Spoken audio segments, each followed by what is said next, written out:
আয় আল্লাহ তুমি আমার জ্ঞান বৃদ্ধি করে দাও। শয়তান ছিল বুদ্ধিজীবী, আদম আলাইহিস সালাম ছিলেন জ্ঞানী। শয়তান শুদ্ধা। আল্লাহ পাক যখন সকলকে বললেন সবাই মিলে আদমরে সেজদা দাও, সবাই মিলে সেজদা করলো, মিস্টার ইবলিস সেজদা করলো না, কপাল পুড়লো জম্মের পোড়া। আল্লাহ পাক জিজ্ঞেস করলেন, ইবলিস রে, আমার হুকুমটা তুই মানলি না কেন? কোন জিনিস তোরে বাধা দিল আমার হুকুম অমান্য করতে? মানলি না কেন? সে বলছে, আল্লাহ পাক, এটা মানি নাই একটা বৈজ্ঞানিক কারণেই, একটি দার্শনিক কারণেই মানতে পারি নাই।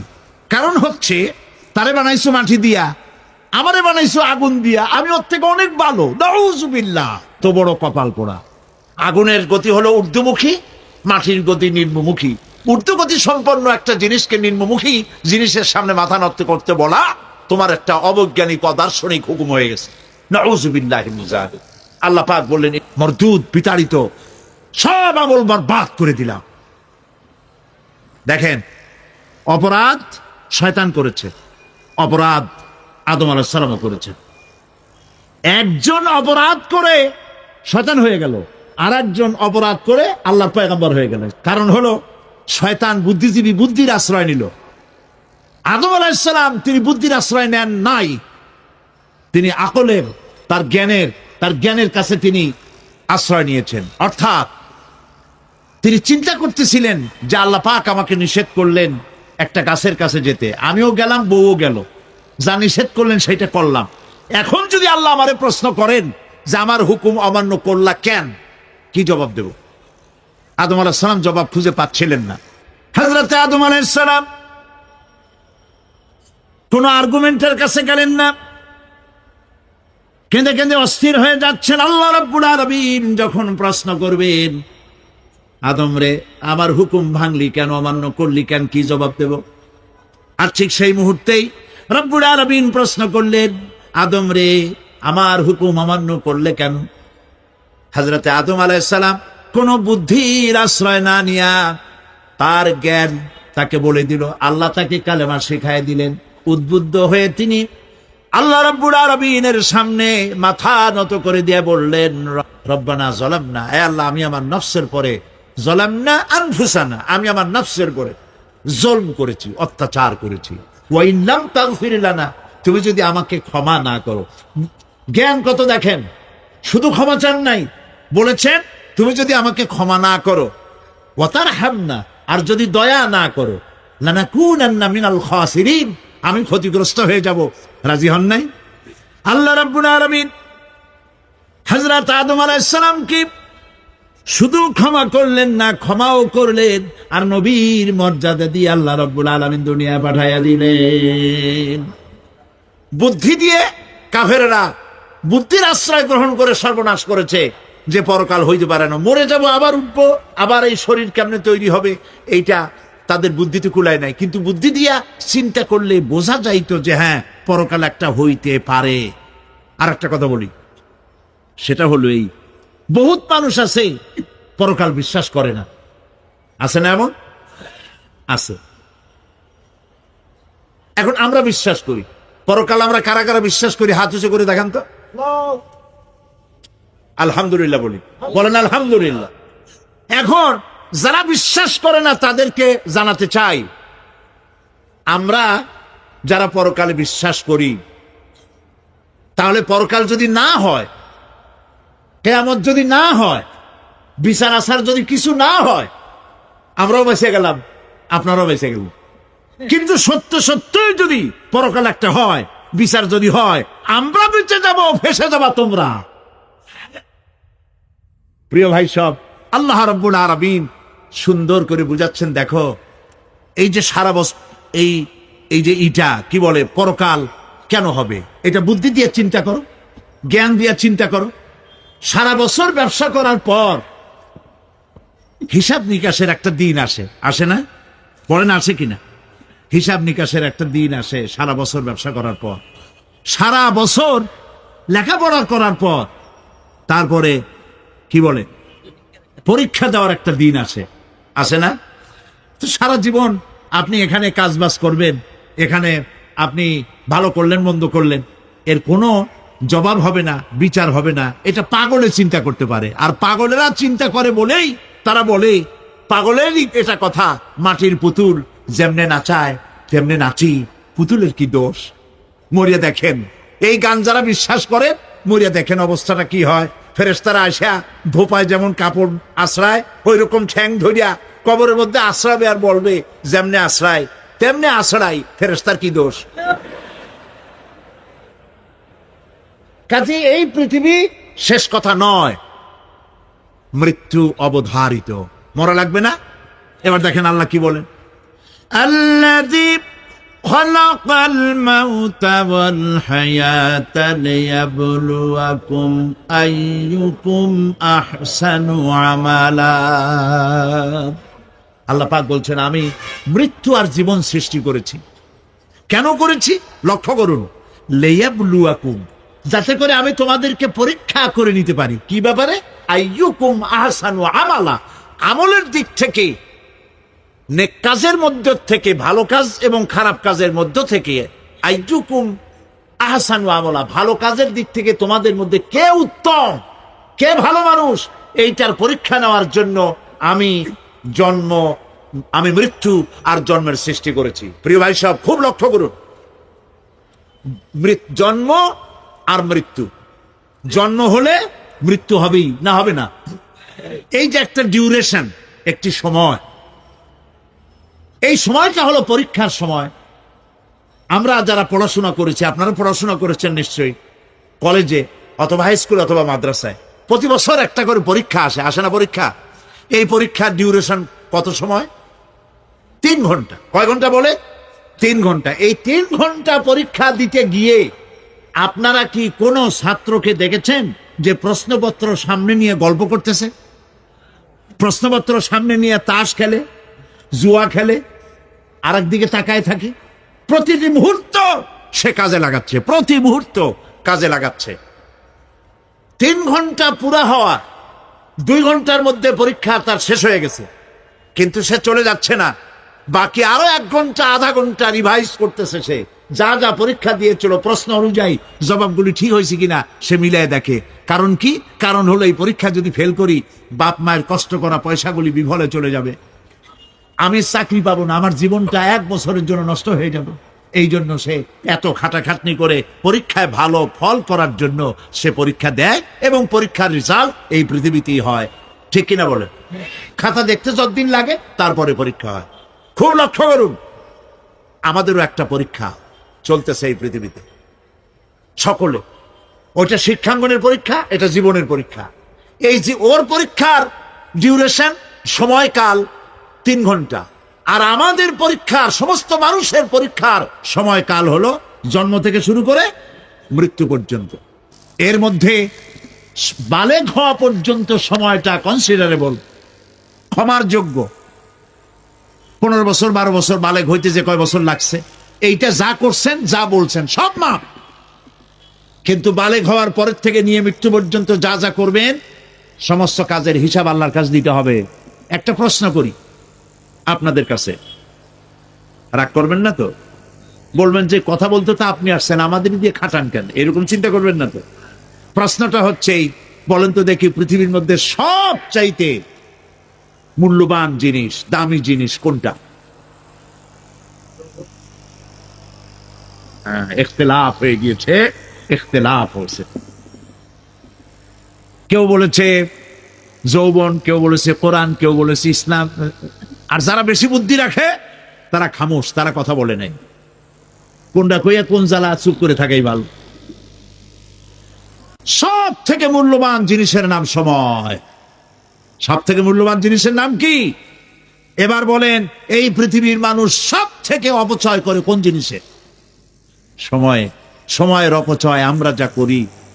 আমি সেদিন পুলিশ লাইনে আমার একটা বক্তব্য ছিল, কয়েক হাজার পুলিশ ছিল সেখানে,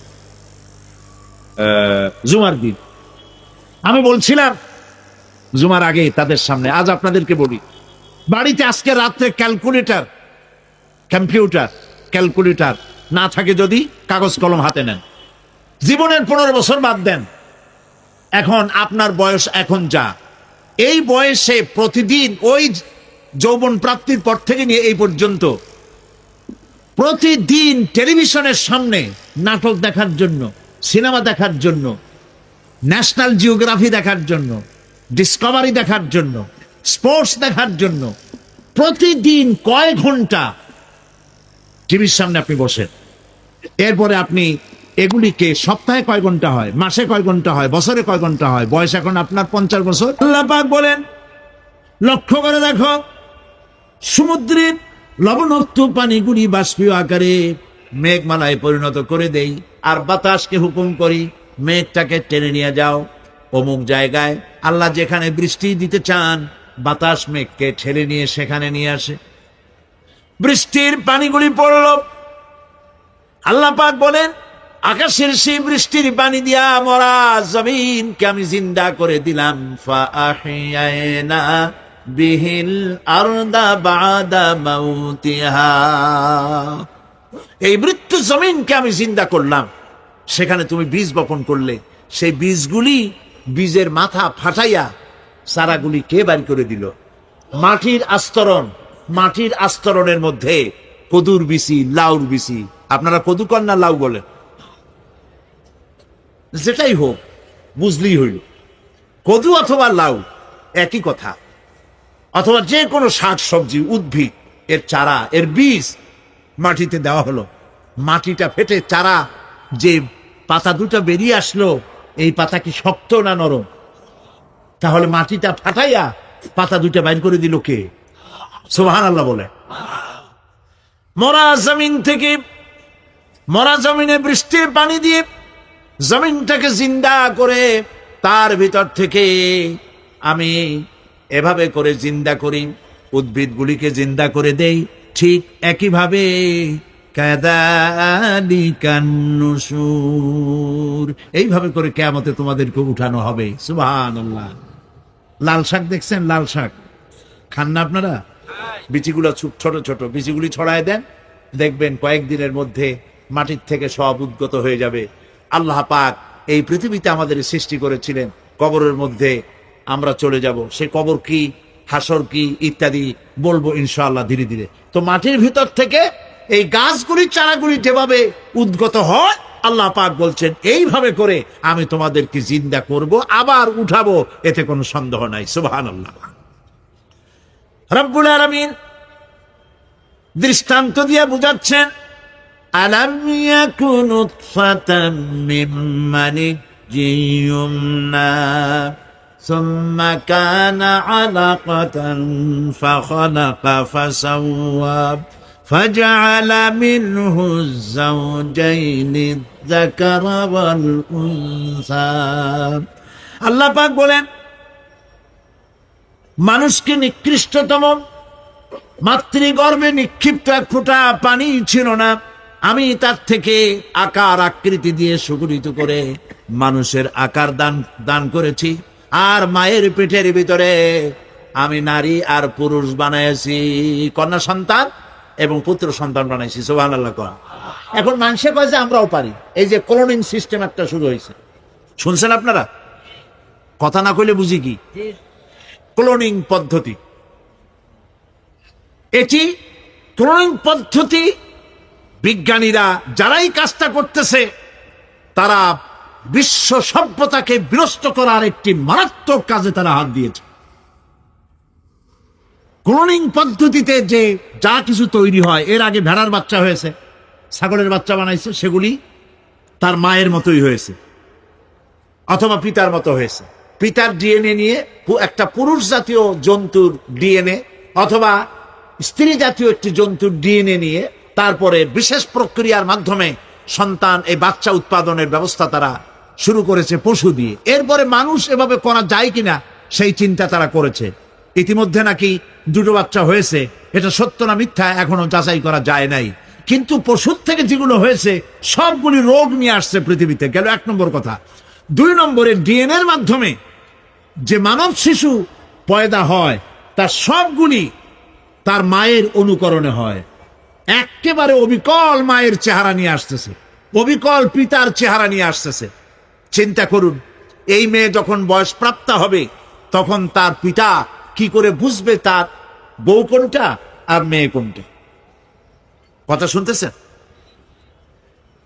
পিতার অবিকল চেহারা নিয়ে একটা সন্তান আসলো, এখন সন্তান বড় হয়েছে, তার মা কি করে বুঝবে যে আমার স্বামী আসছেন, আমার ছেলে আসছে?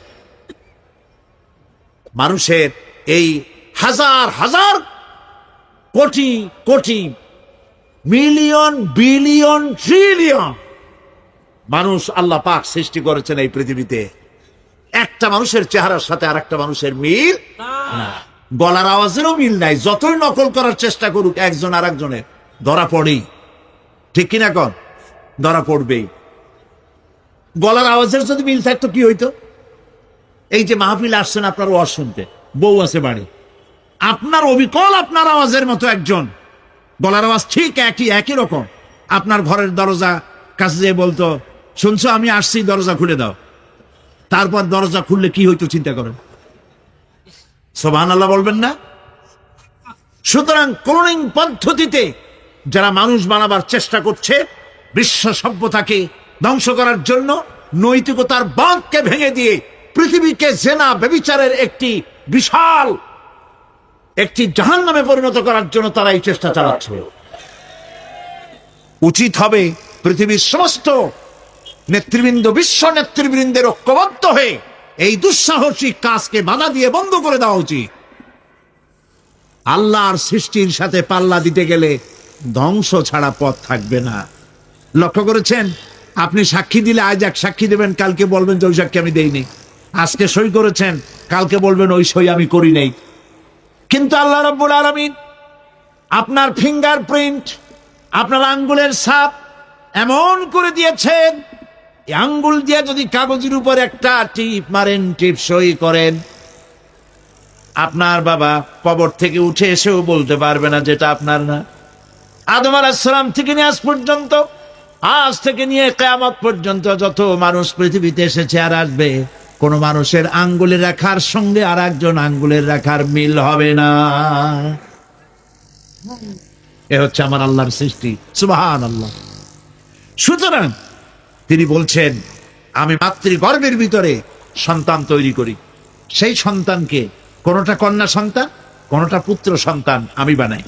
এই কাজটা যিনি পারেন, এবার দেখেন সামনে কি বলতেছেন আল্লাহ, এই কাজটি যিনি করতেছেন, আলাইসা যালিকা বিকাদিরিন আলা আইয়ুহিয়াল মাউতা, এত বড় কাজ যিনি সম্পাদন করেছেন, এক ফোঁটা নাপাক পানি, এক ফোঁটা নিকৃষ্ট গান্দা পানি যা শরীর থেকে নির্গত হলে পরে গোসল ফরজ হয়ে যায়, এমন এক ফোঁটা পানি দিয়ে তোমার জন্মের উৎপত্তি করেছি, আকার দিলাম, হাত দিলাম, পাও দিলাম, চোখ দিলাম, সুন্দর করে বানালাম, তারপরে পৃথিবীতে পাঠালাম। এরপরে তুমি কি করে মনে করতে পারো যে সেই আল্লাহ তোমার মৃত্যুর পরে আবার জিন্দা করতে পারবে না? আলাইসা যালিক, আল্লাহ পাক কি তোমাকে মৃত্যুর পরে, আলাইসা যালিকা বিকাদিরিন, আল্লাহ পাকের পক্ষে এটা কি সম্ভব নয় যে তোমার মৃত্যুর পরে আল্লাহ আবার চিন্তা করবেন? বলেন অবশ্যই পারবেন, বলেন অবশ্যই পারবেন। প্রিয় ভাই সব, আল্লাহ পাকের পরে বলছে, ইয়া আইয়ুহান নাসু ইন কুনতুম ফি রাইবিম মিনাল বা'সি ফাইন্না খালাকনাকুম মিন তুরাব। হে মানব সকল, যদি সন্দেহ হয় যে আমি তোমাদের পরকাল সম্পর্কে, যদি পুনরুত্থান সম্পর্কে যদি তোমাদের সন্দেহ হয়, জানা থাকা উচিত আমি তোমাদেরকে মাটি দিয়ে সৃষ্টি করেছি, মাটির উপকরণ দিয়ে সৃষ্টি করেছি। এই মাটির সাথে মিশে যাবা, আবার উঠানো হবে। মাটিতে কবরের মধ্যে মুর্দা রাখার সময় কি বলি আমরা? মিনহা খালাকনাকুম ওয়া ফিহা নুঈদুকুম। পড়েন সবাই, মিনহা খালাকনাকুম ওয়া ফিহা নুঈদুকুম ওয়া মিনহা নুখরিজুকুম তারাতান উখরা। মাতৃগর্ভের ভিতরে মানুষকে আল্লাহ রাব্বুল আলামিন হাত পাও চক্ষু কর্ণনাসিকা দিয়ে সুন্দর করে মায়ের পেটের ভিতরে বানায়া এই পৃথিবীতে আল্লাহ পাক পাঠায় দেন। আর আল্লাহ পাক বলেন, সুম্মা নুখরিজুকুম তিফলা, বাচ্চার আকারে মায়ের পেট থেকে বের করে দিলাম। যে আল্লাহ রাব্বুল আলামিন এইভাবে করে তোমাদেরকে সৃষ্টি করেন। যালিকা বিআন্নাল্লাহা হুয়াল হক, জেনে রাখো এসব কিছু এই জন্যই ঘটে যেহেতু আল্লাহ রাব্বুল আলামিন আল্লাহ তাআলা মহা সত্য, তিনি যা বলেন তাও সত্য, তার কথার মধ্যে কোনো রকমের বৈপরীত্য নাই। ব্যারোমিটার যন্ত্র আছে, যে যন্ত্রের মাধ্যমে আবহাওয়া মাপা হয়, বৃষ্টি হবে কি হবে না, ঝড় হবে কি হবে না, জলোচ্ছ্বাস হবে কি হবে না, এগুলি ব্যারোমিটার যন্ত্র দিয়া, আবহাওয়া মাপা যন্ত্র দিয়ে তারা মাপে। কিন্তু আপনারা কি কখনো শুনেছেন যে রেডিও টেলিভিশনে বলা হয়েছে সন্দ্বীপ, কুতুবদিয়া, হাতিয়া, সেন্ট মার্টিন এবং বাঁশখালী, আর কি কোন দু একটার নাম, কক্সবাজার, পতেঙ্গা ইত্যাদির উপর দিয়ে 280 মাইল স্পিডে ঝোড়ো হাওয়া প্রবাহিত হবে, আগামীকাল 30 ফিট উঁচু হয়ে জলোচ্ছ্বাস হবে, এরকম কথা বলে কেউ? কি বলে? হইতে পারে, হইতে পারে, বজ্র সহ বৃষ্টিপাত হতে পারে। এবার কোরআন শরীফ দেখুন তো, কোরআন শরীফে কোথাও আছে পরকাল হইলেও হইতে পারে, কবর আযাব এটাও হয়তো হইতে পারে, জান্নাত আর জাহান্নাম থাকতেও পারে, এরকম কথা আছে না। সব কথা ডাইরেক্ট, কোন কথার ভিতরে কোন রকমের বৈপরীত্য নাই। আল্লাহ রাব্বুল আলামিন বলেছেন ইযাস সামাউ ফাতারাত, আকাশ সমূহ যখন বিদীর্ণ হয়ে যাবে, ওয়া ইযাল কাওয়াকিবু তাসারাত, আর যখন তারকা সমূহ বিক্ষিপ্ত হয়ে পড়বে, ওয়া ইযাল কুবুরু বুসিরাত, আর যখন কবরের ভিতরে যা কিছু আছে সব উদ্গীরণ করে দেওয়া হবে। সমস্ত কথাগুলি ডাইরেক্ট। যালিকা বিআন্নাল্লাহা হুয়াল হক, যেহেতু আল্লাহ মহা সত্য। ওয়া মান আসদাকু মিনাল্লাহি কিলা, আর আল্লাহর চাইতে সত্যবাদী আর কে আছে? বলেন আছে কেউ? সে আল্লাহ রাব্বুল আলামিন বলেন এত কিছু কাজ এত সুন্দর ব্যবস্থাপনা করে যিনি করেন, ওয়া আন্নাহু ইউহিল মাউতা ওয়া আন্নাহু আলা কুল্লি শাইইন কাদির, সে আল্লাহ রাব্বুল আলামিন তোমাদেরকে তোমাদের মৃত্যুর পরে আবার জিন্দা করবেন, এতে সন্দেহ করার কোনো কারণ নাই।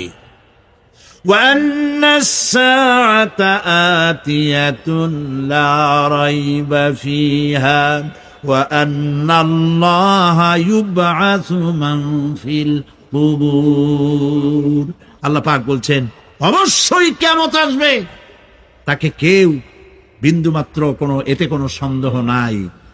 আর وَأَنَّ اللَّهَ يُبْعَثُ مَنْ فِي الْقُبُورِ, আর আল্লাহ পাক অবশ্যই কবরে যা কিছু আছে সব বের করে নিয়ে আসবেন।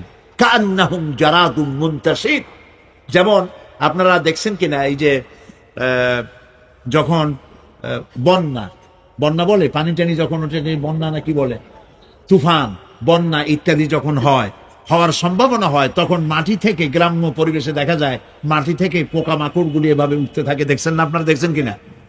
পাখাওয়ালা পিঁপড়াগুলি এভাবে সব উঠতে থাকে। কান্নাহুম জারাদুম মুনতাশির, এইভাবে করে পোকামাকড় পতঙ্গগুলি যেভাবে মাটি থেকে উদ্গত হতে থাকে, সমস্ত খবরগুলি থেকে মানুষগুলি এভাবে উদ্গত হয়ে যাবে। পরকালের জীবন যে হবেই এতে কোনো সন্দেহ নাই, সেই ব্যাপারে আল্লাহ পাক বলছেন আআনতুম আশাদ্দু খালকান আমিস সামাউ বানাহা, তোমরা যে পুনরুত্থান সম্পর্কে অস্বীকার করো, এবার চিন্তা করো তোমারে বানানো কঠিন না ওই মহা আকাশটা বানানো কঠিন? কোনটা কঠিন বলেন না আপনারা, কোনটা কঠিন? আপনারা একটু তাকায় দেখেন তো, এই যে বিশাল প্যান্ডেল, এই প্যান্ডেলে খুঁটি আছে না নাই? আছে কিনা? কতগুলা খুঁটি গুনতে আপনার আধা ঘন্টা খানেক সময় লাগবে, ঠিক না? এই একটা প্যান্ডেল বানাতে যদি এতগুলি খুঁটি লাগে, তাহলে বিশাল আকাশে যদি এইরকম খুঁটি লাগতো আকাশটারে ঝুলায় রাখার জন্য, তাহলে চিন্তা করেন তো খুঁটির জ্বালায় গাড়ি টাড়ি চালান যাইতো? আছে কোনো খুঁটি? জোরে বলেন আছে? নাই। ওই আকাশটাকে আল্লাহ পাক বলছেন আনতুম আশাদ্দু খালকান আমিস সামাউ বানাহা, তোমারে বানানো কঠিন নয় বিশাল আকাশ বানানো কঠিন? কোনটা কঠিন ছিল? তো ওই আকাশটা বানানোই তো আল্লাহ পাকের কাছে সহজ হয়ে গেছে। তাহলে তোমারে একবার বানাইয়া যে একবার বানাতে পেরেছেন তিনি আবার চিন্তা করতে পারবেন না, এই চিন্তা কেন করো? আল্লাহ রাব্বুল আলামিন কোরআনে কারীমের ভিতরে পরিষ্কার করে বলেছেন, ওরা বলে, কাফের বেঈমানেরা বলে, ক্বালা মান ইউহয়িল ইযামা ওয়া হিয়া রামীম, আমাদের হাড় গোড় যখন পচে যাবে, গলে যাবে, কে আমাদের চিন্তা করবে? জবাবে আল্লাহ পাক বলেন, হে নবী আপনি বলুন, কুল ইউহয়িয়াল্লাযী আনশাহা আউওয়ালা মাররা, আপনি বলে দিন যে আল্লাহ রাব্বুল আলামিন একবার তোমাকে সৃষ্টি করেছেন, প্রথমবার যিনি সৃষ্টি করেছেন দ্বিতীয়বার মৃত্যুর পরে আবার তিনি জিন্দা করবেন। কেন বিশ্বাস করো না? সুতরাং এই যে আল্লাহ পাক মানুষকে জীবন দিয়েছেন, এই জীবনের পরে মৃত্যু, মৃত্যুর পরে আবার আমাদের সকলকে উঠতে হবে এবং আল্লাহ পাকের দরবারে আমাদেরকে উপস্থিত হতে হবে। এই কথাগুলি যারা অস্বীকার করে, পরকাল যারা মানে না, তাদের সম্পর্কে আল্লাহ পাক বলছেন, والذين كذبوا بآياتنا ولقاء الآخرة حبطت أعمالهم, আল্লাহ পাক বলেন যারা পরকালকে অস্বীকার করেছে, আখিরাত যারা মানে না, তাদের জিন্দেগীর সকল আমলগুলিকে আল্লাহ পাক বরবাদ করে দিবেন। পরকালের বিশ্বাসের উপরে ভিত্তি করেই মানুষের চরিত্র ভালো হইতে বলেন পারে। একটা দৃষ্টান্ত দেই, একটা দৃষ্টান্ত। এই যে যারা চুরি করে, ডাকাতি করে, সন্ত্রাস করে মানুষ মারে, এখন তো আল্লাহর রহমতে সন্ত্রাস বন্ধ হয়েছে, হয় নাই? হয়েছে কিনা? সন্ত্রাস বন্ধ হয়েছে, আলহামদুলিল্লাহ বলে। এই সন্ত্রাসগুলি করে কি জন্যে? এদের ধারণা নাই যে আল্লাহ পাক আমাদেরকে উঠাইতে পারবে, আমাদের মৃত্যু হবে, পরকালের চিন্তা নাই বলেই তারা এই কাজটা করে। চাঁদাবাজি, মাস্তানি, কে আপনাকে ঠেকাবে? পুলিশের ভয় আপনি ঘুষ নেবেন না, পুলিশে দেখে ফেলবে। অথবা কোন পুলিশ মনে করলো যে আমার ঊর্ধ্বতন অফিসার তো দেখেন আমি ঘুষ নেই। এরা যাতে অন্যায় না করে, অফিসাররা, গভর্নমেন্টের লোকেরা অন্যায় না করে, জনগণ অন্যায় না করে, সেই জন্য এন্টি করাপশন ডিপার্টমেন্ট রাখা হয়েছে, দুর্নীতি দমন বিভাগ। দুর্নীতি যাতে না করে সেই জন্য দুর্নীতি দমন বিভাগ। দুর্নীতি দমন বিভাগ যেন দুর্নীতি না করে সেজন্য এন্টি করাপশন। এখন দুর্নীতি যাতে না হয়, ওই দমন বিভাগের দুর্নীতি বন্ধ করার জন্য যারে বানানো হলো, তারাও যাতে আবার দুর্নীতি না করে সেই জন্য এন্টি করাপশন। কত এন্টি বানাবেন? কর শিখাইতে পারবেন না, ঠেকাতে পারবেন না। পুলিশ দিয়া, বিডিআর দিয়া, আর্মি দিয়া পিটাইয়া, ঠ্যাঙ্গাইয়া, মাইরের স্রোতে লুলা বানাইয়াও মানুষের চরিত্র ভালো বানাইতে পারবেন না। মানুষের চরিত্র কেমনে ভালো বানানো হবে? 5 কোটি টাকা বলে যে হুজুর অমুক অফিসার খুব ভালো, টাকা পয়সা খায় না। আরে ভাই, কত খায় না তাই কর, কদ্দুর হইলে খায়, এরকম লোক আছে। তবে হ্যাঁ, আল্লাহর মেহেরবানি, ভালো অফিসারও আছে, আলহামদুলিল্লাহ বলুন। আমাদের দেশে ভালো অফিসার, জোরে কন আলহামদুলিল্লাহ বলুন। সেই জন্য রাতের আধারে কোটি কোটি টাকার অফার আসছে, কেউ দেখে না। এইখান থেকে, এই টাকার খাওয়া থেকে, অথবা জেনা করা থেকে, অথবা মদ পান করা থেকে গোল্ডেন অপরচুনিটি, সুযোগ আসছে। জেনা করা যায়, মদ খাওয়া যায়, টাকা নেওয়া যায়, অবৈধ টাকা। এই অপরাধ থেকে বাঁচাতে পারে একমাত্র পরকালের জবাবদেহিতা, আখিরাতের ভয়। আল্লাহর কাছে আমাকে জবাবদিহি করতে হবে, এই ভয় ছাড়া আর কোনো কিছুই মানুষের এই বিপদ থেকে মানুষের চরিত্র ভালো বানাইতে পারে না। মানুষের চরিত্র ভালো বানাবার জন্য এটাই হচ্ছে একমাত্র পথ। সেই জন্য আল্লাহ পাক আখিরাতের জীবন রেখেছেন, উঠতে সেখানে হবেই। এই পৃথিবীতে একবার যখন আসছি, আমাদেরকে জিন্দা আল্লাহ করবে এবং সমস্ত কথাগুলির জবাব আল্লাহর কাছে দিতে হবে। পরকালের ব্যাপারে আল্লাহ পাক একটা ঐতিহাসিক যুক্তি দিয়েছেন, অনেক যুক্তি কোরআনে কারিমে দিয়েছেন। আরেকটি যুক্তি আপনারা শোনেন, একেবারে ঐতিহাসিক যুক্তি। আল্লাহ পাক বলছে, মহান আল্লাহ তাআলা আখিরাতের বাস্তবতা সম্পর্কে একদিকে যেমন তারা সৃষ্টির কলা কৌশল সম্পর্কে বলেছেন, আর একদিকে মানুষকে চিন্তা ভাবনা করতে বলেছেন। চিন্তা ভাবনা করে দেখো, কালের সাক্ষী, কালের পুঞ্জীভূত সাক্ষী গ্রহণ করো, দেখো যে পরকাল হবে কিনা, এই আল্লাহ পাক কিয়ামতে তোমাদেরকে উঠাতে সক্ষম কিনা। আল্লাহ রাব্বুল আলামিন বলেন, ওয়াত্তুর ওয়া কিতাবিম মাসতুর ফি রাক্কিম মানশুর ওয়াল বাইতিল মা'মুর ওয়াস সাকফিল মারফুর ওয়াল বাহরিল মাসজুর ইন্না আযাবা রাব্বিকা লাওয়াকি' মা লাহু মিন দাফি'। সূরা তুর। আল্লাহ পাক বলছেন, তুর পাহাড়ের শপথ, তুর পাহাড়ের শপথ, সেই প্রকাশ্য পবিত্র গ্রন্থের শপথ যা লিপিবদ্ধ রয়েছে মুসলিম ঝিল্লিতে, চর্ম ঝিল্লিতে লিপিবদ্ধ রয়েছে।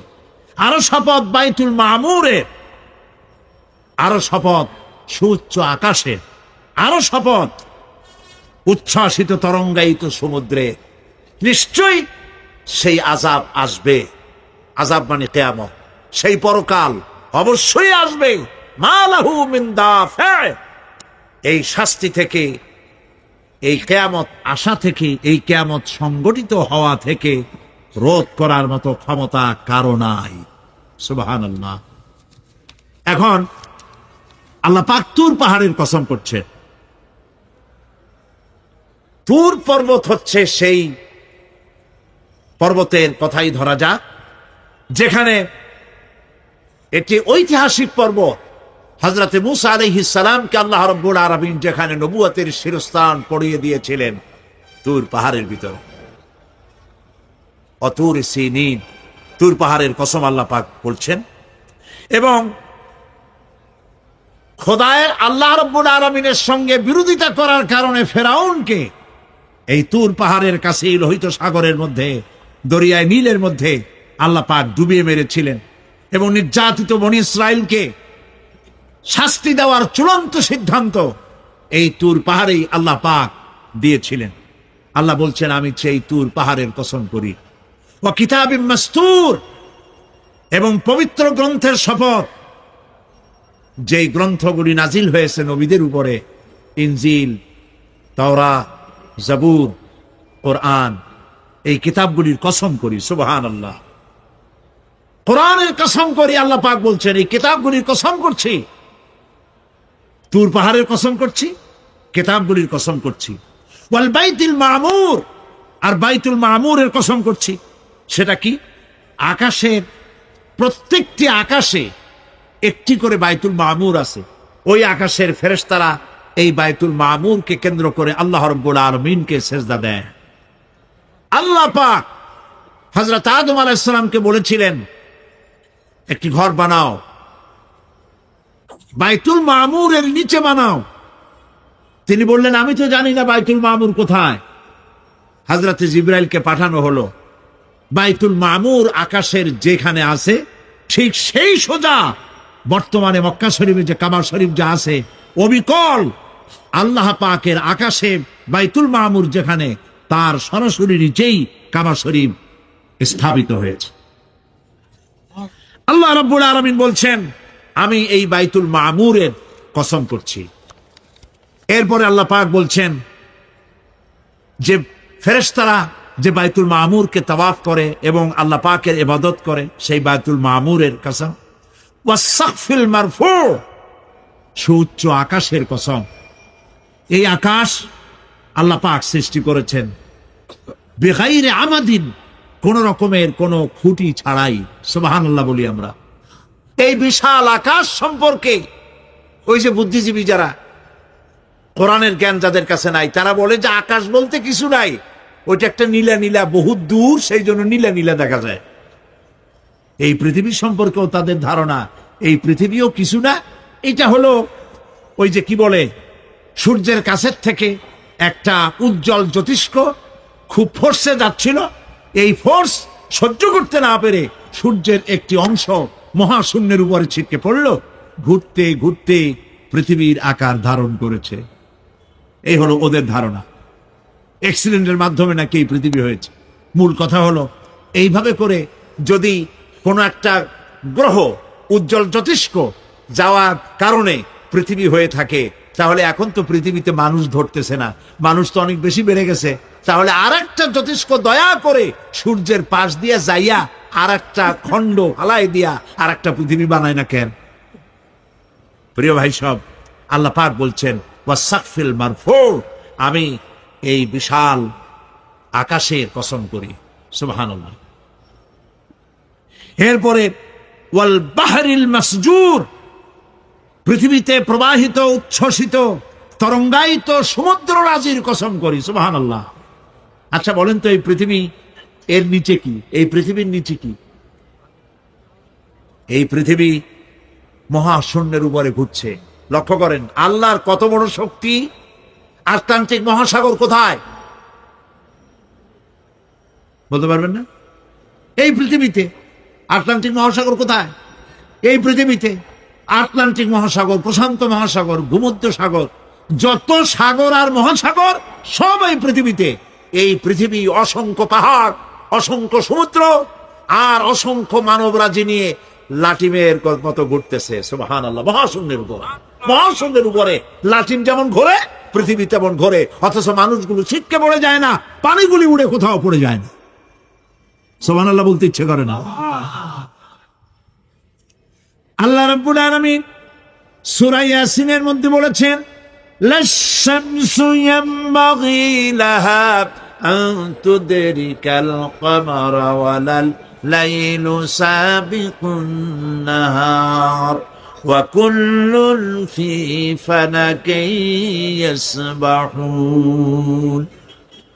সূর্য চন্দ্রের অধিকার নষ্ট করতে পারে না। রাত দুপুরের সময় সূর্য উঠবে না, দিনের দুপুর বেলায় চন্দ্র উদিত হয়ে সূর্যের আলোকে নিষ্প্রভ করতে পারে না। চন্দ্র সূর্যের আগে যেতে পারে না, সূর্য চন্দ্রের আগে যেতে পারে না, কারো গায়ে কারো ধাক্কা লাগে না। অসংখ্য তারকারাজি উড়ে বেড়াতেছে, কারো সাথে কারো কোনো ধাক্কা নাই, কোনো সংঘর্ষ নাই। মহাশূন্যের উপরে সূর্য চন্দ্র যেমন ঘোরে, ওয়া কুল্লুন ফি ফালাকি ইয়াসবাহুন, চাঁদ আর সূর্য যেমন ঘোরে, মহাশূন্যে যা আছে তাও ঘোরে। এই পৃথিবীটা মহাশূন্যের উপরে, গোটা পৃথিবী, সমস্ত সমুদ্র আর মহাসমুদ্র নিয়ে সব ঘুরতেছে। সুবহানাল্লাহ। ওয়াল বাহরিল মাসজুর, তরঙ্গায়িত উচ্ছ্বসিত সমুদ্র রাজির কসম করি। সমুদ্র সন্দ্বীপ যাওয়ার সময় কেমন অবস্থা হয় যদি তুফানে পড়েন? দাল্লা মান তাদউনা ইল্লা ইয়াহু, সকলের কথা মানুষ ভুলে যায়। মৌজুন কাল জিবাল, পাহাড়ের মতো যখন ঢেউগুলো আসতে থাকে সবাই সব ভুলে যায়, তখন মনে পড়ে শুধু আল্লাহ। হিসাব নিকাশের একটা দিন আসে, আসে না? পড়েন আসে কিনা? হিসাব নিকাশের একটা দিন আসে সারা বছর ব্যবসা করার পর, সারা বছর লেখাপড়া করার পর, তারপরে কি বলে পরীক্ষা দেওয়ার একটা দিন আসে, আসে না? তো সারা জীবন আপনি এখানে কাজবাজ করবেন, এখানে আপনি ভালো করলেন মন্দ করলেন, এর কোনো জবাব হবে না, বিচার হবে না। এটা পাগলে চিন্তা করতে পারে, আর পাগলেরা চিন্তা করে বলেই তারা বলে, পাগলেরই এটা কথা, মাটির পুতুল যেমনে নাচায় তেমনে নাচি, পুতুলের কি দোষ? মরিয়া দেখেন, এই গান যারা বিশ্বাস করে মরিয়া দেখেন অবস্থাটা কি হয়। ফেরেশতারা আসা ধোপায় যেমন কাপড় আশ্রায়, ওই রকম ঠ্যাং ধরিয়া কবরের মধ্যে আশ্রাবে আর বলবে যেমনে আশ্রায় তেমনে আশ্রাই, ফেরেশতার কি দোষ? কাজে এই পৃথিবী শেষ কথা নয়, মৃত্যু অবধারিত, মরা লাগবে না। এবার দেখেন আল্লাহ কি বলেন, আল্লাযী খালাকাল মাউতা ওয়াল হায়াতা লিয়াবলুয়াকুম আইয়ুকুম আহসানু আমালা। আল্লাহ পাক বলছেন আমি মৃত্যু আর জীবন সৃষ্টি করেছি। কেন করেছি লক্ষ্য করুন, লিয়াবলুয়াকুম, যাতে করে আমি তোমাদেরকে পরীক্ষা করে নিতে পারি। কি ব্যাপারে? আইয়ুকুম আহসানু আমালা, আমলের দিক থেকে, নেক কাজের মধ্য থেকে, ভালো কাজ এবং খারাপ কাজের মধ্য থেকে, আইয়ুকুম আহসানু আমলা, ভালো কাজের দিক থেকে তোমাদের মধ্যে কে উত্তম, কে ভালো মানুষ, এইটার পরীক্ষা নেওয়ার জন্য আমি মৃত্যু আর জন্মের সৃষ্টি করেছি। প্রিয় ভাই সব খুব লক্ষ্য করুন, জন্ম আর মৃত্যু, জন্ম হলে মৃত্যু হবেই, না হবে না। এই যে একটা ডিউরেশন, একটি সময়, এই সময়টা হলো পরীক্ষার সময়। আমরা যারা পড়াশোনা করেছি, আপনারা পড়াশোনা করেছেন নিশ্চয়ই, কলেজে অথবা হাই স্কুল অথবা মাদ্রাসায় প্রতি বছর একটা করে পরীক্ষা আসে না পরীক্ষা? এই পরীক্ষার ডিউরেশন কত সময়? 3 ঘন্টা। কয় ঘন্টা বলে? 3 ঘন্টা। এই 3 ঘন্টা পরীক্ষা দিতে গিয়ে আপনারা কি কোনো ছাত্রকে দেখেছেন যে প্রশ্নপত্র সামনে নিয়ে গল্প করতেছে, প্রশ্নপত্র সামনে নিয়ে তাস খেলে, জুয়া খেলে, আরেক দিকে তাকায় থাকে? প্রতিটি মুহূর্ত সে কাজে লাগাচ্ছে, প্রতি মুহূর্ত কাজে লাগাচ্ছে। 3 ঘন্টা পুরা হওয়া, 2 ঘন্টার মধ্যে পরীক্ষা তার শেষ হয়ে গেছে, কিন্তু সে চলে যাচ্ছে না, বাকি আরো 1 ঘন্টা আধা ঘন্টা রিভাইজ করতেছে। সে যা যা পরীক্ষা দিয়েছিল প্রশ্ন অনুযায়ী জবাবগুলি ঠিক হয়েছে কিনা সে মিলায় দেখে। কারণ কি? কারণ হলো এই পরীক্ষা যদি ফেল করি, বাপ মায়ের কষ্ট করা পয়সাগুলি বিফলে চলে যাবে, আমি চাকরি পাবো না, আমার জীবনটা 1 বছরের জন্য নষ্ট হয়ে যাবে। এই জন্য সে এত খাটাখাটনি করে পরীক্ষায় ভালো ফল করার জন্য সে পরীক্ষা দেয়, এবং পরীক্ষার রেজাল্ট এই পৃথিবীতেই হয়। ঠিক কিনা বলে? খাতা দেখতে যতদিন লাগে তারপরে পরীক্ষা হয়। খুব লক্ষ্য করুন, আমাদেরও একটা পরীক্ষা চলতেছে এই পৃথিবীতে, সকলে। ওটা শিক্ষাঙ্গনের পরীক্ষা, এটা জীবনের পরীক্ষা।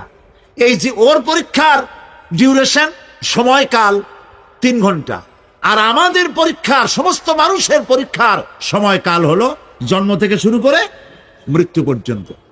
এর মধ্যে বালেগ হওয়া পর্যন্ত সময়টা কনসিডারেবল, ক্ষমার যোগ্য। 15 বছর 12 বছর বালেগ হইতে যে কয় বছর লাগছে, এইটা যা করছেন যা বলছেন সব মাপ। কিন্তু বালেগ হওয়ার পরের থেকে নিয়ে মৃত্যু পর্যন্ত যা যা করবেন সমস্ত কাজের হিসাব আল্লাহর কাছে দিতে হবে। একটা প্রশ্ন করি আপনাদের কাছে, রাগ করবেন না তো? বলবেন যে কথা বলতে তো আপনি আসছেন, আমাদের দিয়ে খাটান কেন, এরকম চিন্তা করবেন না তো? প্রশ্নটা হচ্ছে এই, বলেন তো দেখি, পৃথিবীর মধ্যে সব চাইতে মূল্যবান জিনিস, দামি জিনিস কোনটা? ইখতিলাফ হয়ে গিয়েছে, ইখতিলাফ হয়েছে। কেউ বলেছে যৌবন, কেউ বলেছে কোরআন, কেউ বলেছে ইসলাম। আর যারা বেশি বুদ্ধি রাখে তারা খামোশ, তারা কথা বলে নাই। কোনটা কইয়া কোন জ্বালা চুপ করে থাকাই ভালো। সব থেকে মূল্যবান জিনিসের নাম সময়। সব থেকে মূল্যবান জিনিসের নাম কি? এবার বলেন, এই পৃথিবীর মানুষ সব থেকে অপচয় করে কোন জিনিসে? সময়ে। সময়ের অপচয় আমরা যা করি। আমি সেদিন পুলিশ লাইনে আমার একটা বক্তব্য ছিল, কয়েক হাজার পুলিশ ছিল সেখানে, জুমার দিন। আমি বলছিলাম জুমার আগে তাদের সামনে, আজ আপনাদেরকে বলি, বাড়িতে আজকে রাত্রে ক্যালকুলেটর না থাকে, যদি কাগজ কলম হাতে নেন, জীবনের 15 বছর বাদ দেন, এখন আপনার বয়স এখন যা, এই বয়সে প্রতিদিন ওই যৌবন প্রাপ্তির পর থেকে নিয়ে এই পর্যন্ত প্রতিদিন টেলিভিশনের সামনে নাটক দেখার জন্য, সিনেমা দেখার জন্য, ন্যাশনাল জিওগ্রাফি দেখার জন্য, ডিসকভারি দেখার জন্য, স্পোর্টস দেখার জন্য প্রতিদিন কয় ঘন্টা টিভির সামনে আপনি বসেন। এরপরে আপনি এগুলিকে সপ্তাহে কয় ঘন্টা হয়, মাসে কয় ঘন্টা হয়, বছরে কয় ঘন্টা হয়, বয়স এখন আপনার 50 বছর। আল্লাহ পাক বলেন, লক্ষ্য করে দেখো, সমুদ্রের লবণাক্ত পানিগুলি বাষ্পীয় আকারে মেঘমালায় পরিণত করে দেই, আর বাতাসকে হুকুম করি মেঘটাকে টেনে নিয়ে যাও অমুক জায়গায়। আল্লাহ যেখানে বৃষ্টি দিতে চান, বাতাস মেঘকে ঠেলে নিয়ে সেখানে নিয়ে আসে, বৃষ্টির পানিগুলি পড়ল। আল্লাহ পাক বলেন, আকাশের সেই বৃষ্টির পানি দিয়া মরা জমিনকে আমি জিন্দা করে দিলাম। ফাআহইয়ানা বিহিল আরদা বাদা মাউতিহা, এই মৃত্যু জমিনকে আমি জিন্দা করলাম। সেখানে তুমি বীজ বপন করলে, সেই বীজগুলি, বীজের মাথা ফাটাইয়া চারাগুলি কে বাড়ি করে দিল? মাটির আস্তরণ, মাটির আস্তরণের মধ্যে কদুর বিচি, লাউর বিচি, আপনারা কদু কর না লাউ বলেন, যেটাই হোক বুঝলেই হইল, কদু অথবা লাউ একই কথা, অথবা যে কোনো শাক সবজি, উদ্ভিদ, এর চারা, এর বীজ মাটিতে দেওয়া হলো। মাটিটা ফেটে চারা, যে পাতা দুটো বেরিয়ে আসলো, এই পাতা কি শক্ত না নরম? তাহলে মাটিটা ফাটাইয়া পাতা দুটো বাইর করে দিল কে? সুবহানাল্লাহ বলে। মরা জমিন থেকে, মরা জমিনে বৃষ্টির পানি দিয়ে জমিনটাকে জিন্দা করে তার ভিতর থেকে আমি এভাবে করে জিন্দা করি, উদ্ভিদগুলিকে জিন্দা করে দেই।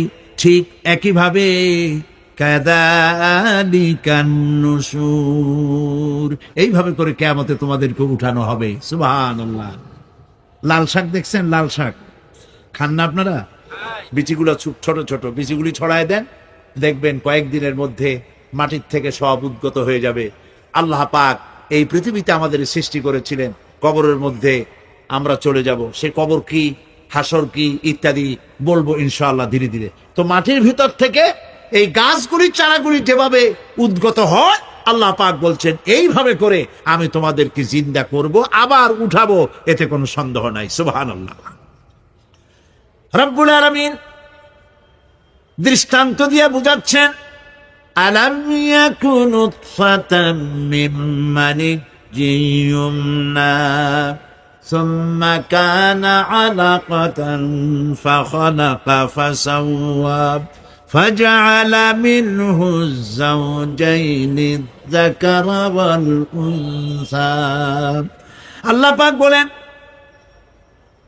মানুষকে নিকৃষ্টতম মাতৃগর্ভে নিক্ষিপ্ত এক ফোঁটা পানি ছিল না, আমি তার থেকে আকার আকৃতি দিয়ে সুগঠিত করে মানুষের আকার দান করেছি।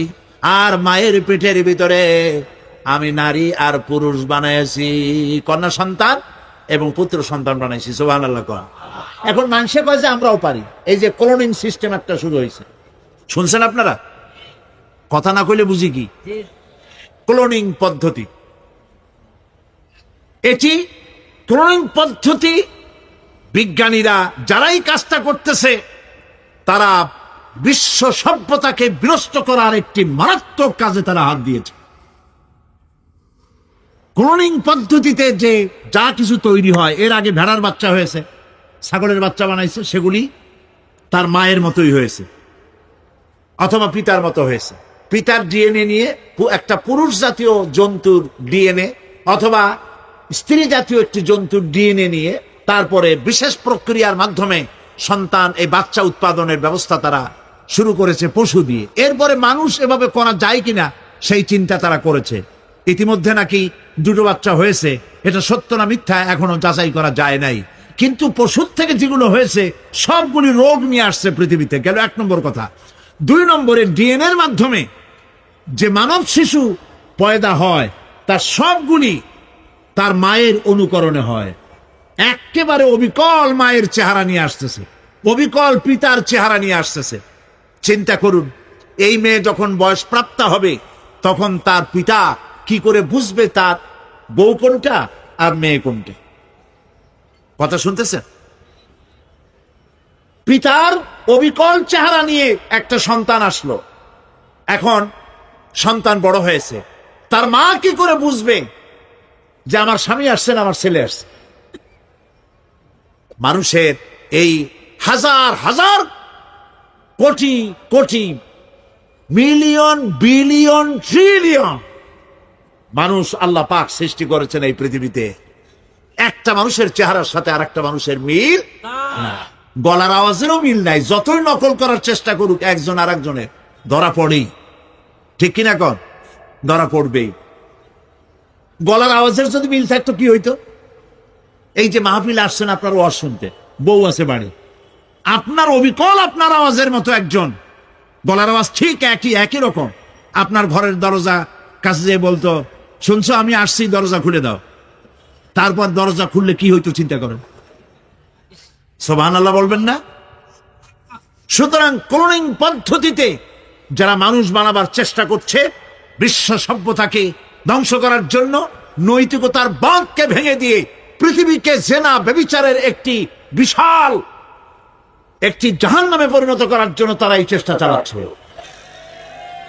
উচিত হবে পৃথিবীর সমস্ত নেতৃবৃন্দ, বিশ্ব নেতৃবৃন্দের ঐক্যবদ্ধ হয়ে এই দুঃসাহসিক কাজকে বাধা দিয়ে বন্ধ করে দেওয়া উচিত। আল্লাহর সৃষ্টির সাথে পাল্লা দিতে গেলে ধ্বংস ছাড়া পথ থাকবে না। লক্ষ্য করেছেন? আপনি সাক্ষী দিলে আজ এক সাক্ষী দেবেন, কালকে বলবেন যে ওই সাক্ষী আমি দেইনি। আজকে সই করেছেন, কালকে বলবেন ওই সই আমি করি নাই। কিন্তু আল্লাহ রাব্বুল আলামিন আপনার ফিঙ্গারপ্রিন্ট, আপনার আঙ্গুলের ছাপ এমন করে দিয়েছেন, এই আঙ্গুল দিয়ে যদি কাগজের উপর একটা টিপ মারেন, টিপ সই করেন, আপনার বাবা কবর থেকে উঠে এসেও বলতে পারবে না যেটা আপনার না। আদম আলাইহিস সালাম থেকে নিয়ে আজ পর্যন্ত, আজ থেকে নিয়ে কিয়ামত পর্যন্ত যত মানুষ পৃথিবীতে এসেছে আর আসবে, কোন মানুষের আঙ্গুলের রেখার সঙ্গে আর একজন আঙ্গুলের রেখার মিল হবে না। এ হচ্ছে আমার আল্লাহর সৃষ্টি, সুবহানাল্লাহ।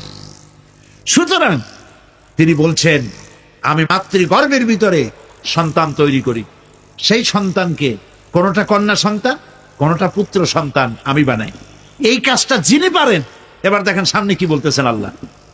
এই কাজটি যিনি করতেছেন, আলাইসা যালিকা বিকাদিরিন আলা আইয়ুহিয়াল মাউতা, এত বড় কাজ যিনি সম্পাদন করেছেন, এক ফোঁটা নাপাক পানি, এক ফোঁটা নিকৃষ্ট গান্দা পানি যা শরীর থেকে নির্গত হলে পরে গোসল ফরজ হয়ে যায়, এমন এক ফোঁটা পানি দিয়ে তোমার জন্মের উৎপত্তি করেছি, আকার দিলাম, হাত দিলাম, পাও দিলাম, চোখ দিলাম, সুন্দর করে বানালাম, তারপরে পৃথিবীতে পাঠালাম। এরপরে তুমি কি করে মনে করতে পারো যে সেই আল্লাহ তোমার মৃত্যুর পরে আবার জিন্দা করতে পারবে না? আলাইসা যালিক, আল্লাহ পাক কি তোমাকে মৃত্যুর পরে, আলাইসা যালিকা বিকাদিরিন, আল্লাহ পাকের পক্ষে এটা কি সম্ভব নয় যে তোমার মৃত্যুর পরে আল্লাহ আবার চিন্তা করবেন? বলেন অবশ্যই পারবেন, বলেন অবশ্যই পারবেন।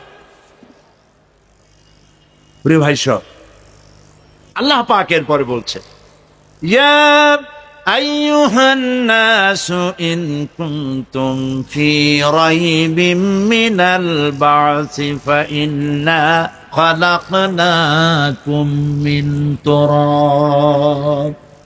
হে মানব সকল, যদি সন্দেহ হয় যে আমি তোমাদের পরকাল সম্পর্কে, যদি পুনরুত্থান সম্পর্কে যদি তোমাদের সন্দেহ হয়, জানা থাকা উচিত আমি তোমাদেরকে মাটি দিয়ে সৃষ্টি করেছি, মাটির উপকরণ দিয়ে সৃষ্টি করেছি। এই মাটির সাথে মিশে যাবা, আবার উঠানো হবে। মাটিতে কবরের মধ্যে মুর্দা রাখার সময় কি বলি আমরা?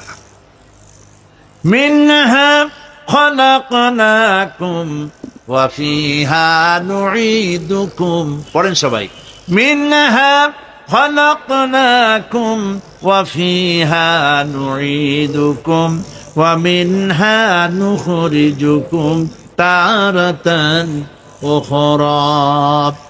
মাতৃগর্ভের ভিতরে মানুষকে আল্লাহ রাব্বুল আলামিন হাত পাও চক্ষু কর্ণনাসিকা দিয়ে সুন্দর করে মায়ের পেটের ভিতরে বানায়া এই পৃথিবীতে আল্লাহ পাক পাঠায় দেন।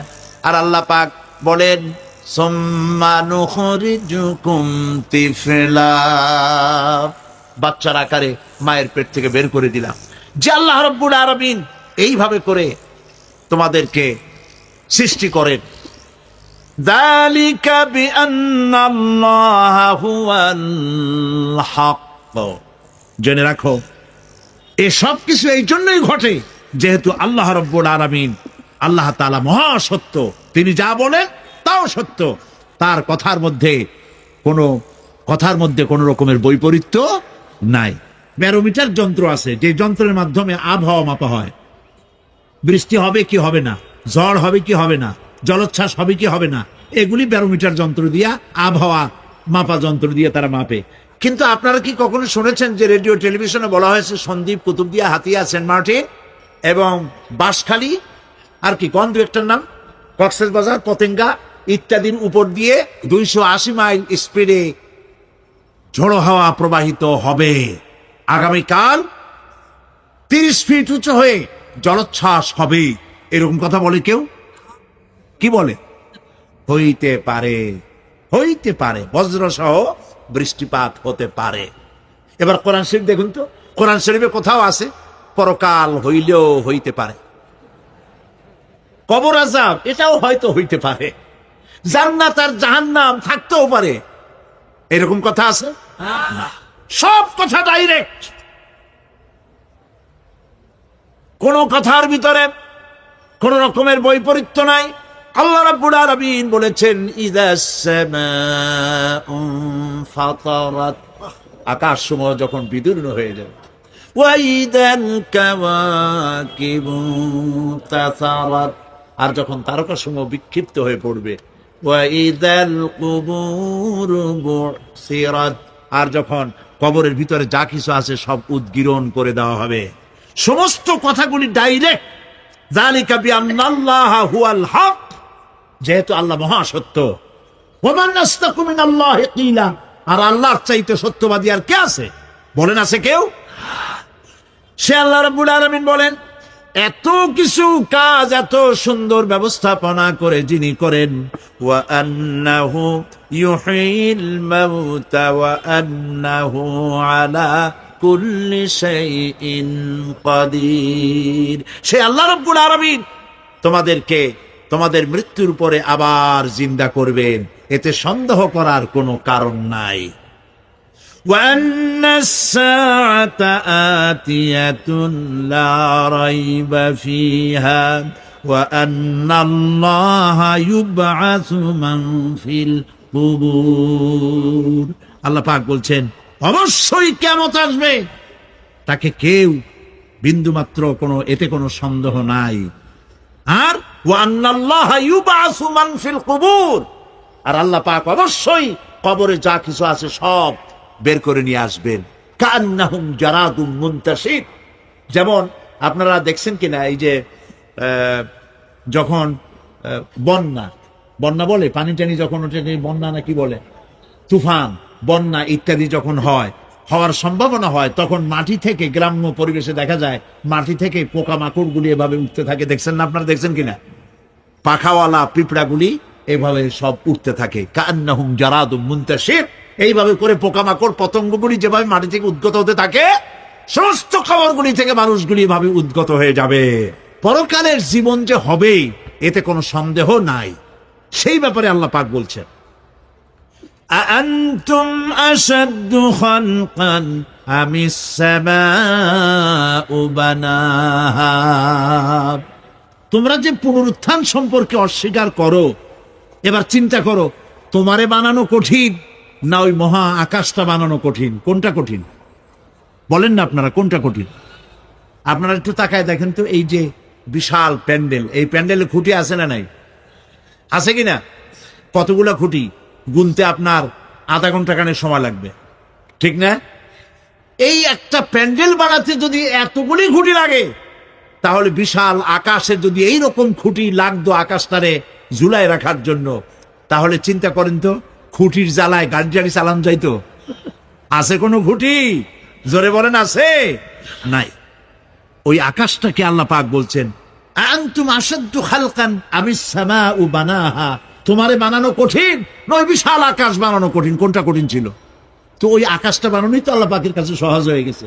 তাহলে তোমারে একবার বানাইয়া যে একবার বানাতে পেরেছেন তিনি আবার চিন্তা করতে পারবেন না, এই চিন্তা কেন করো?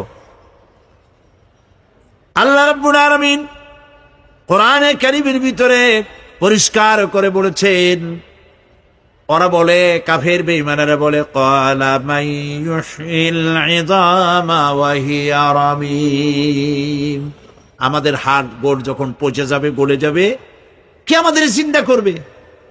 জবাবে আল্লাহ পাক বলেন, হে নবী আপনি বলুন, কুল ইউহয়িয়াল্লাযী আনশাহা আউওয়ালা মাররা, আপনি বলে দিন যে আল্লাহ রাব্বুল আলামিন একবার তোমাকে সৃষ্টি করেছেন, প্রথমবার যিনি সৃষ্টি করেছেন দ্বিতীয়বার মৃত্যুর পরে আবার তিনি জিন্দা করবেন।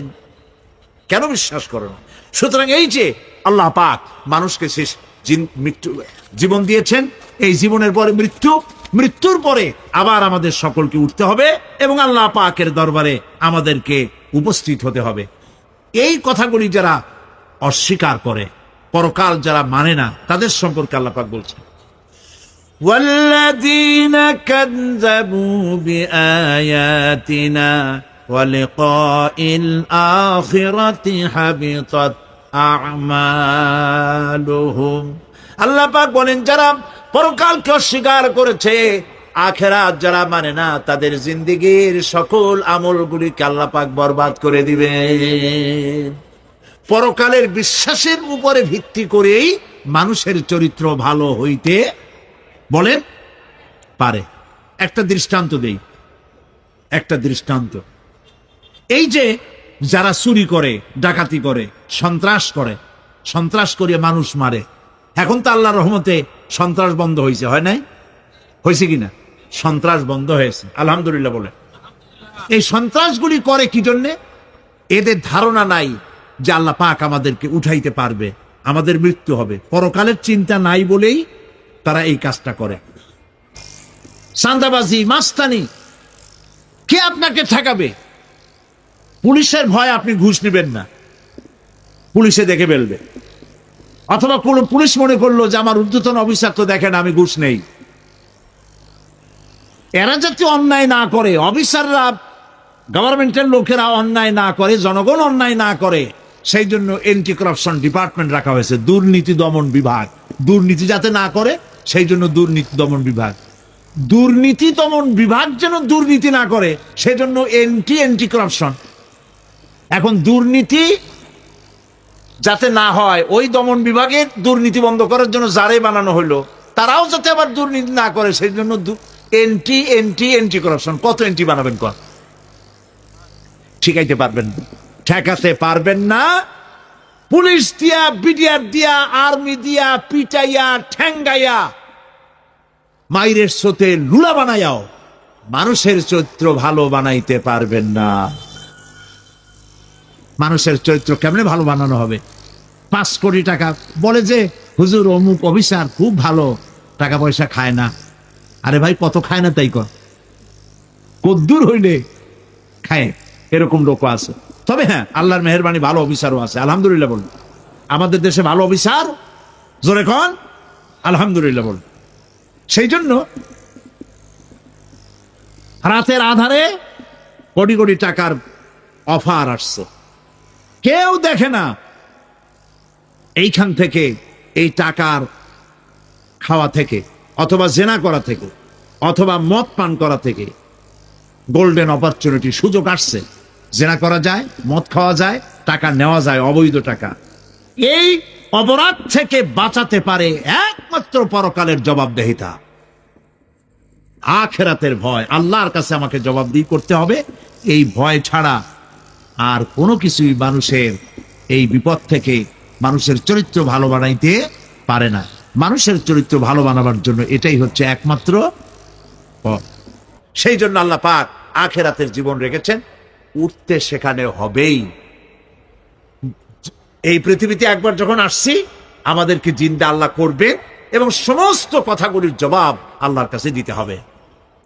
পরকালের ব্যাপারে আল্লাহ পাক একটা ঐতিহাসিক যুক্তি দিয়েছেন, অনেক যুক্তি কোরআনে কারিমে দিয়েছেন।